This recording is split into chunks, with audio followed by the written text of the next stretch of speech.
ihtiyaç olan her anda ziraatin desteği var. Yine hububat içerisinde önemli bir yere sahip buğday.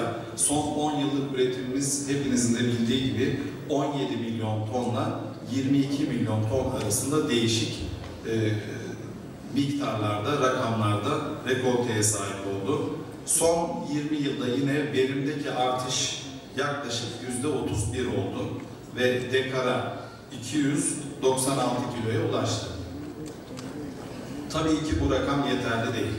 Dolayısıyla kurak alanlarda yapılan tarımın, özellikle hububat ekiminin sulak alanların oluşturulması ile beraber bu rakamın çok daha yukarılara çıkacağını biliyoruz. Biraz önce değerli başkanım, vekillerim ifade ettiler. Özellikle GAP bu konuda son derece önemli.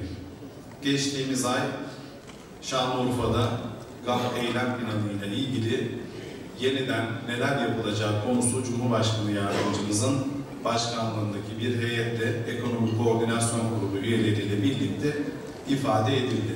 Buradaki yatırımları hızlıca bitirmek bizlerin de arzusu.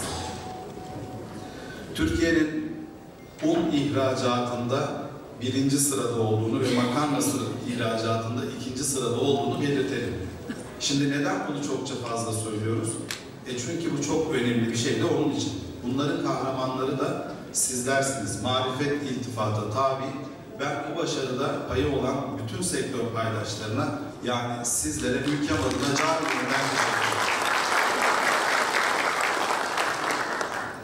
Değerli kardeşlerim, verimli ve kaliteli üretim elbette bizim önceliğimiz. Bu üretimi risklere karşı dayanıklı haline getirmek için son dönemde çok önemli uygulamaları yürürlüğe koyduk. Bu düzenlemeler planlı üretimin yapılması, sözleşmeli üretim, tarım arazilerinin etkin kullanımı, üretim yapılan tüm alanların kayıt altına alınması gibi birçok başlığı içermekte. Bu düzenlemeler sayesinde biz tarımsal hasılamızın önemli ölçüde artmasının önünü açmış olduk. Bu çalışmalarımıza yeni destekleme modelini de entegre ettik. Ben buradaki bu toplantı vasıtasıyla sizlerin nezdinde bütün üreticilerimize elbette tekrar üzerinden geçilmesi gerektiğinden hareketle bu sistematiğin yeniden bizlerin, yani bakanlık teşkilatının sizlere anlatılması hususunu yeniden gündemimizde olduğunu, bunun aslında hiç bitmeyen, devam eden ve devam etmesi gereken bir süreç olduğunu belirtmek istiyorum. Peki ne oldu yeni destekleme modelinde? Eğer planlamaya uyulursa, üretim planlamasına uyulduğu takdirde buğday ve arpada bir önceki destek modeline kıyasla buğday ve arpada %243, Mısır'da %254 daha fazla destek almış olacak. Geçen yıl 1 Eylül itibariyle malumunuz üretim planlamasını uygulamaya başlattık. Bu yıl bunun ilk sonuçları gelmiş olacak. Elbette şunu söylemek çok da doğru olmaz. Hemen düğmeye bastık, ertesi günü her şey düzeldi. Bu şekilde değil. Ancak bu ülkenin Tarım ve Orman Bakanı olarak, bu ülkenin gıda arz güvenliğinin teminatı olan bir bakanlığın en üst düzeydeki temsilcisi olarak üretim planlamasının Türkiye'deki bütün ürün gruplarında, bütün üreticiler tarafından benimsenmesi, sahiplenmesi gururunu buradan sizlere ifade etmek istiyorum. Bütün üreticilerimize canı gönülden teşekkür ediyorum. Tabii bu kanunda yapılan değişikliklerin pozitif etkileri bize gelen veri setleriyle de doğrulanmış oluyor. Yine bununla ilgili birkaç rakam vereceğim size.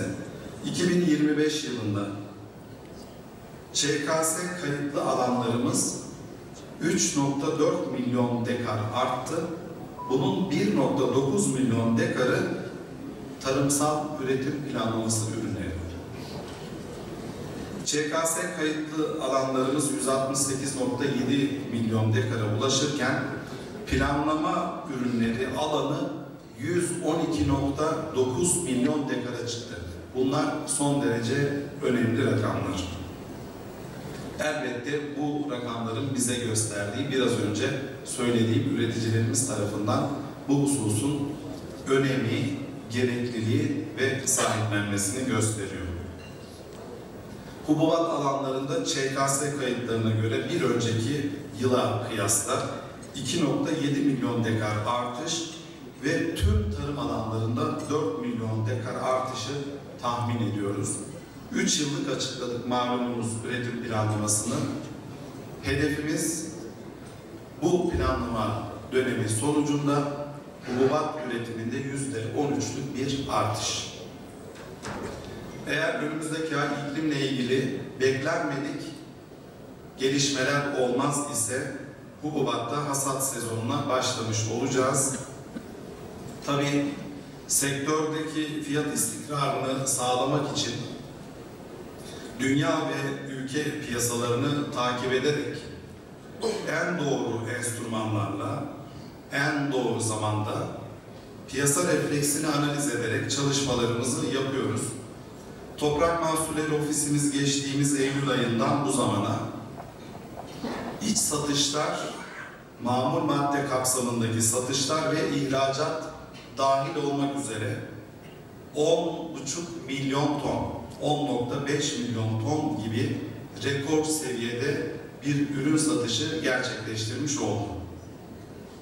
TMO alımlarının %50'sinin lisanslı depolarda EUS sistemiyle yapıldığını buradan belirtmek istiyorum. Bu yılda yine bu alımların lisanslı depolar üzerinden başta olmak üzere gerçekleşeceğini söyleyebiliriz. 2025 yılı alım kampanyası hazırlıkları da çok yoğun bir şekilde TMO tarafında devam ediyor. Bu kapsamda elbette ülkedeki an be an bütün gelişmelerin ekiliş, rekolte ve üretim maliyetlerinin belirlenmesi çalışmaları da yine aynı hızla devam ediyor. Diğer yandan 2025 yılında alınacak ürünün depolanması konusunda ön hazırlıklar ve revizyon çalışmaları ile arz edilecek ürünlerin tamamını satın alacak bir TMO hazırlığı da tamamlanmış durumda. Yani buradan ifade etmek istiyorum. TMO arz edilecek ürünlerin tamamını alacak şekilde hazır. Hasat sezonunun şimdiden hayırlı, uğurlu ve bereketli olmasını diliyorum inşallah. Bunu da şöyle ifade ediyoruz. Türkiye yüzyılı bereketin yüzyılı olacak inşallah.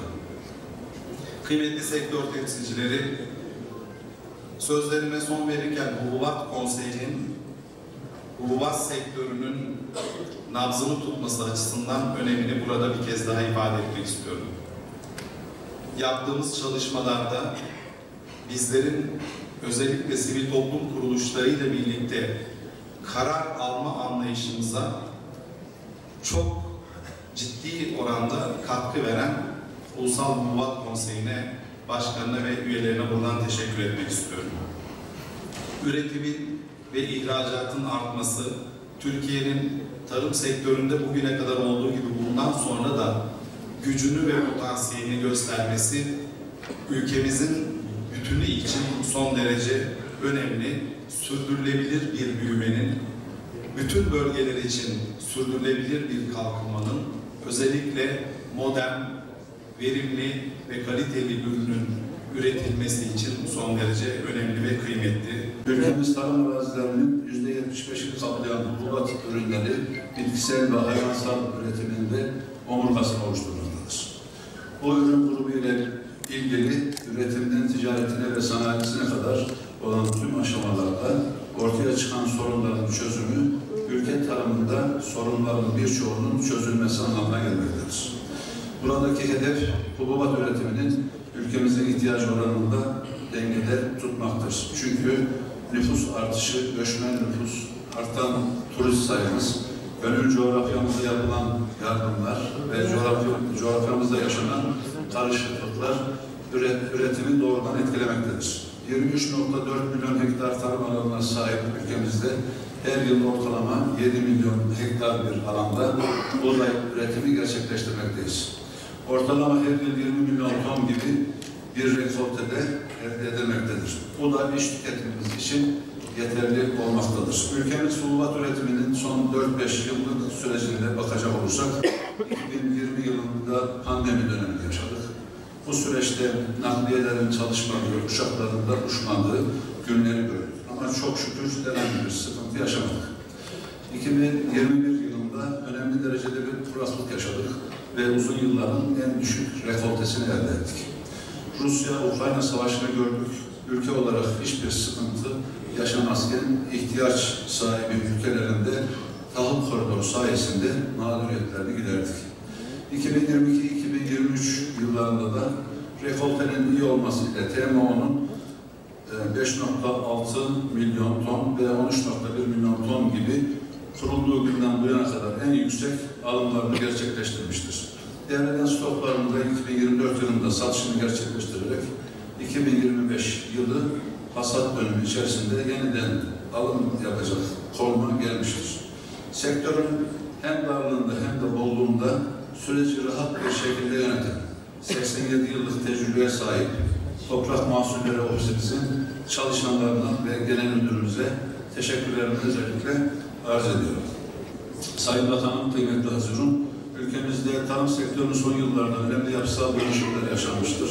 Devrim niteliğinde düzenlemeleriyle ilk defa üretim planlamasının yasal zeminin oluşturulması ve hedeflerinin de belirtilmesi sağlanmıştır. Tarımın geleceğine yön verecek politikalar uygulamaya geçmiştir. Üretim planlaması, bitkisel üretim, bitim sözleşmesi, çiftçi kayıt sistemindeki yönetmelik değişiklikleri, atılı arazilerin tarıma kazandırılması ile başta hububat olmak üzere